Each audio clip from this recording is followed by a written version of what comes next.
Selamat pagi, nama saya Putu Sagita Adia Putri. Saya dari kelas 12 IPA 9 dan saya akan mempresentasikan tentang salah satu pelanggaran HAM yang terjadi pada tahun 1998. Jadi 20 tahun yang lalu, pada tepatnya tanggal 12 Mei 1998, peristiwa mencekam itu terjadi di Universitas Trisakti di Jakarta. 4 orang mahasiswa tewas dalam penembakan terhadap peserta demonstrasi yang melakukan aksi damai.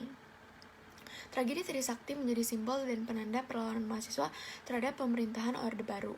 Setelah tragedi itu, perlawanan mahasiswa dalam menuntut reformasi semakin besar, hingga akhirnya memaksa Presiden Soeharto untuk mundur pada 21 Mei 1998. Kemudian pada tanggal 18 Mei 1998, mahasiswa berhasil menguasai komplek gedung MPR atau DPR dan beberapa hari kemudian menjatuhkan pemerintahan yang telah berkuasa selama 32 tahun. Demonstrasi mahasiswa di Universitas Trisakti merupakan rangkaian aksi mahasiswa yang menuntut reformasi sejak awal 1998. Aksi mahasiswa semakin terbuka dan berani sejak Soeharto diangkat menjadi presiden untuk ke-7 kalinya di dalam sidang umum MPR pada 10 Maret 1998. Nah, setelah Soeharto terpilih, aksi mahasiswa mulai dilakukan di luar kampus.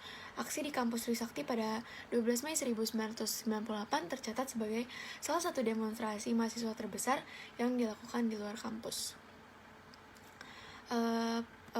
Aksi itu berjalan pukul 5 sore tanpa ketegangan yang berarti. Saat itu sebagian peserta aksi sudah mulai masuk ke dalam kampus, tetapi justru saat 70% mahasiswa sudah masuk ke dalam kampus, malah terdengar letusan senjata dari arah aparat keamanan.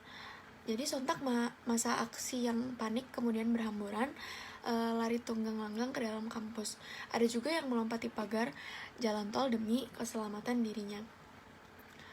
Penembakan terhadap mahasiswa diketahui tidak hanya berasal dari aparat keamanan yang berada di hadapan peserta demonstrasi. Dalam berbagai dokumentasi televisi, terlihat juga penembakan yang dilakukan dari atas flyover Grogol dan jembatan penyeberangan. Jadi menurut saya, ini sangat melanggar hak asasi manusia karena di sini mahasiswa menyuarakan pendapatnya karena tidak setuju terhadap pemerintahan Orde Baru. Seharusnya para aparat keamanan itu tidak melakukan penembakan massal terhadap mahasiswa-mahasiswa yang ingin menyerukan pendapatnya kepada pemerintahan. Bisa dilakukan dengan jalan yang lebih damai dan tidak mengambil nyawa orang lain.